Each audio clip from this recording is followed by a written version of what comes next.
Evet arkadaşlar, herkese merhaba. Bugün sizlerle birlikte Kırgızistan'ın Tokmok şehrini gezeceğiz. Tokmok'ta küçük bir köye gidiyoruz arkadaşlar. Hatırlayacağınız üzere bir önceki videomda Kırgız kardeşlerimize sormuştuk Türkleri seviyor musunuz diye. Ama bu videoda en önemli etken, biz bu soruyu Oğuz nerede sormuştuk kardeşim? Şehirde. Gel.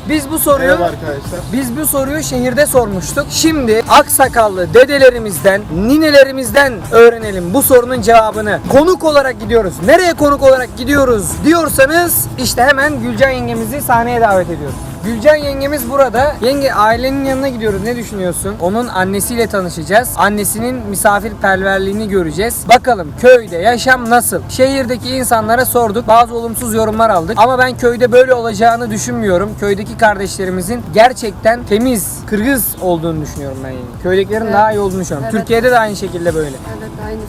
Değil mi? Evet arkadaşlar, şimdi köye gidelim. Belki Türkiye boyunca oy fikriniz var mı? Türkler boyunca. Türkler boyunca oy fikir var. Oy fikir жақсы Türkler boyunca. Sağ ol. Kanday Türktür. Tarihi jaktan Kırgızlar menen jakın ekeni bilesiz mi? Tilin jakın ekenin, tuğgandarınız ekenin bulardı bilesiz mi belki? Biliriz. Türkler menen hiç qanday zaman oy жоқ, жақсы эле. Çoğun rahmat belki sizge.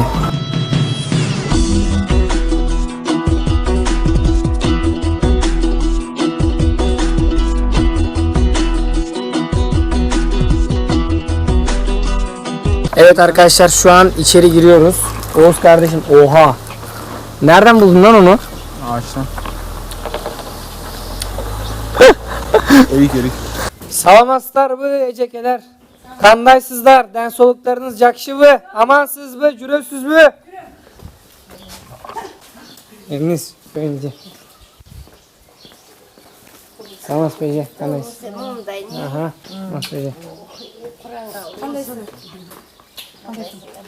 Mana gel. Gel o bekle.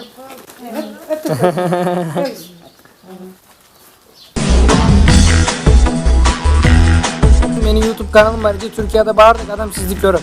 Artık oynayacak.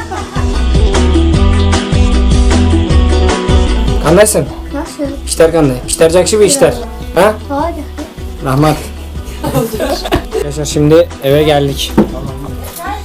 Eve geldik. Hazırlıklar başlamış burada. Salmas mı kandaysız? Şöyle göstereyim ben size. Ekmekleri. Oğuz, ne düşünüyorsun bu konu hakkında?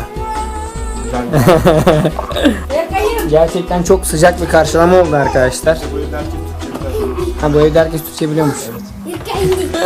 Türkiye'li kardeşlerime selam. Türkleri kare salam. Kardeşlerime selam.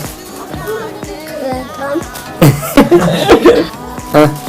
İnanın burada inanılmaz bir tablo var. Bunu nasıl anlatacağım ben bilmiyorum şu anda. Ben gerçekten böyle bir şeye şahit olmadım bu zamana kadar. Oğuz kardeşim çok şahit oldu ama biz şahit olamadık. Arkadaşlar bu tabloyu şimdi sizlere gösteriyorum.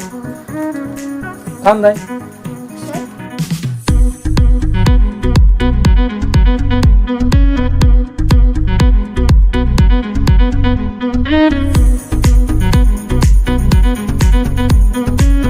Kardeşlerim, manzarayı gördünüz. Ya böyle bir şey olabilir mi? İşte bunlar bizim gerçek kardeşlerimiz. Bunu tekrar ediyorum. O küfür yazanlar da umarım bu tabloları gördükten sonra utanırlar. Yenge kim bu? Tanıtır mısınız bize bu arkadaş? Herkesin çocuğu. Yenge. Çocuğu. You got me losing every breath. What did you give me to make my heart beat out my chest? Now I've got you in my space. I won't let go. Arkadaşlar daha geldiğim henüz 10 dakika olmadı ama gerçekten burada inanılmaz konuşamıyorum bile.